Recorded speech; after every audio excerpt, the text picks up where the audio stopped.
আজকে যে মৌমিতা দেবনাথ, যে আরজিকরের ডাক্তার, যাকে তিলোত্তমা বলে আমরা সম্বোধন করছি, যেহেতু আমাদের সমাজের এটাই নিয়ম, তার নামটি সামনে আনা যায় না। আমাদের এখানে ভিকটিমকেই প্রথম দোষী করা হয়, আর অ্যাবিউজারদের কি বলবো, তাদেরকে তোল্লাই দেওয়া হয়। এটা তো সমাজের সুব্যবস্থা চলছে, তো সেইটার বিরুদ্ধে আমরা সোচ্চার হয়ে এই প্রতিবাদটি অনেক দিন ধরে চলছে।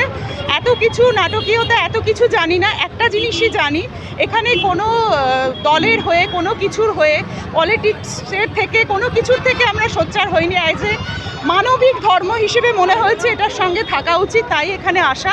আর এই যে নাটকীয়তা চলছে, যেন যারা দোষী সামনে আসে, তার জন্য আমরা সাধারণ মানুষরা বুঝতে পারছি যে দোষী, যে তাকে যদি লাই ডিটেক্টরে বসানো হয়, যেটাকে আমাদের শনাক্তিকরণ বলা হয়, সেখানে বসলেই সঞ্জয়কে অলরেডি যদি বসানো হয়, তার সত্যিটা কিন্তু উদ্ঘাটন হয়। তাহলে এত কেন নাটকীয়তা হচ্ছে?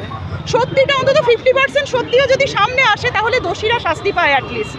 আর আরেকটা জিনিসও সবার কাছে বলার, সেটা হচ্ছে যে এই কর্মস্থল, ডাক্তার মানে সমাজের একটা বিশাল ভূমিকা পালন করে, সে তার কর্মের জায়গাতে সে সেফ নয়। তো সত্যি কথা বলতে গেলে পরে তাকে রেপ করে মার্ডার করা হবে, এইটাই সমাজে কিন্তু চলে আসছে। তাহলে ভয়মুক্ত সমাজ করতে গেলে এইগুলো আগে বন্ধ করা উচিত। ভয়মুক্ত সমাজ মানে আমাদের মান আর হুঁশ থাকতে হবে, অ্যাটলিস্ট প্রথমে মানুষ হতে হবে। তো মানুষ হওয়ার জন্য সমাজে এবং আমাদের যে আইন ব্যবস্থা এবং আমাদের যে সরকারের ব্যবস্থা, সেগুলোর কিছু পরিবর্তন হওয়া দরকার, যেন আমাদের মান আর হুঁশটা না হারিয়ে যায়। দেহের উপর একটা মাথা, দুটো হাত আর পা থাকলেই মানুষ হয় না, সেটা পশুদেরও থাকে। আমার মনে হয় পশুরাও এর থেকে অনেক ভালো আচরণ করে, যে আচরণটা আরজি করে করা হয়েছে। এবং বর্ধমান সারাউন্ডিং যে প্রবলেমগুলো হচ্ছে, পশুরা করে না। বর্ধমান সারাউন্ডিং যে 10 কিলোমিটারের মধ্যে যে রেপ এবং মার্ডার করা হয়েছে, তো এগুলো সমাজে কি হচ্ছে, মানসিকতা কোথায় যাচ্ছে, তার জন্য যা করণীয় সেটা করা দরকার। আমার নাম সুহিরা ব্যানার্জি, আমি একজন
এত দুঃখজনক ঘটনা ঘটছে, তার জন্য আমাদের নিজেদের কাজ করতে খারাপ কষ্ট হচ্ছে।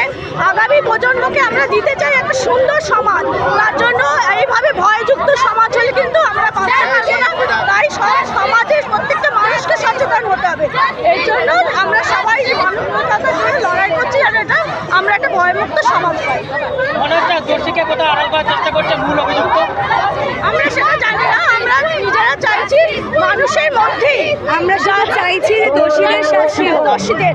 আর এরা যারা দোষ করেছে, তারা আমাদেরই কেউ কাকা, দাদা, বাবা। তাই আমাদের মধ্য থেকে সবাইকে সুস্থ মানসিকতা তৈরি হতে হবে, তার জন্য সবাইকে এক হতে হবে এবং সুস্থ সমাজ। আজকে মেয়েরা শুধু নয়, শুধু রেপ নয়, বাচ্চা চুরি থেকে শুরু করে সব কিছু দুর্নীতি হচ্ছে। তাই সবাইকার জন্য আমাদের আজকে লড়াই, যেন একটা সুন্দর সুস্থ আগামী প্রজন্মকে আমরা যেন উপহার দিতে পারি। সুবর্ণা আদিত্য সামন্ত।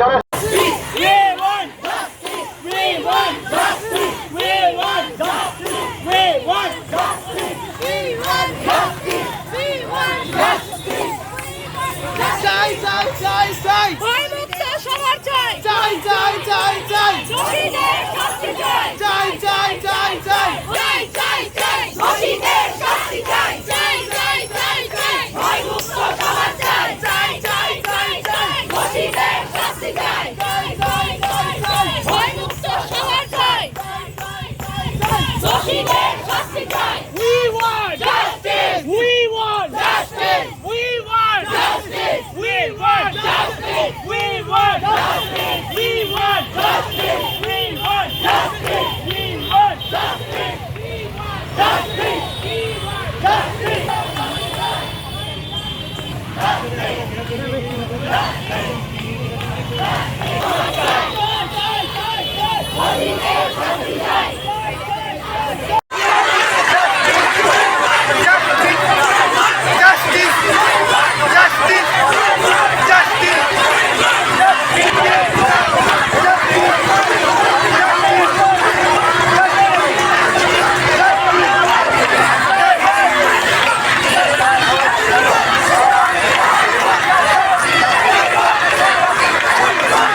আমরা এইটুকুনি চাই যে আমরাও কিন্তু শিল্পী, আমরাও কিন্তু রাত্রির বেলায় বাড়ি ফিরি বা সমস্ত কিছু করি। এটার যদি দৃষ্টান্তমূলক যদি কোনো শাস্তি দোষীদের না হয়, তাহলে আমরা নির্ভয় বাড়ি থেকে বেরোবো কি করে? সেই জন্য আমরা দৃষ্টান্তমূলক শাস্তি চাই দোষীদের। আজ নয়, আমার নাম মৌলভী মুখার্জি।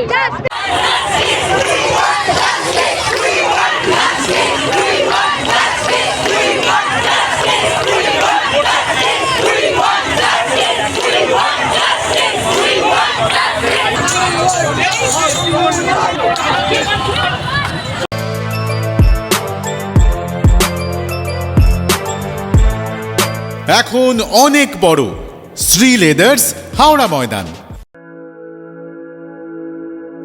আপনি কি জটিল কিছু সমস্যায় ভুগছেন, সমাধান পেতে চান? যোগাযোগ করুন প্রখ্যাত জ্যোতিষ ও তান্ত্রিক মনসারাম ভট্টাচার্যের কন্যা মনসা কন্যার সাথে। প্রখ্যাত জ্যোতিষ ও তান্ত্রিক মনসা কন্যা হাওড়া জানবাড়ি ও হাতিবাগানের নিজস্ব মন্দিরেও বসেন। যোগাযোগ 9830106967 আর 9239655323।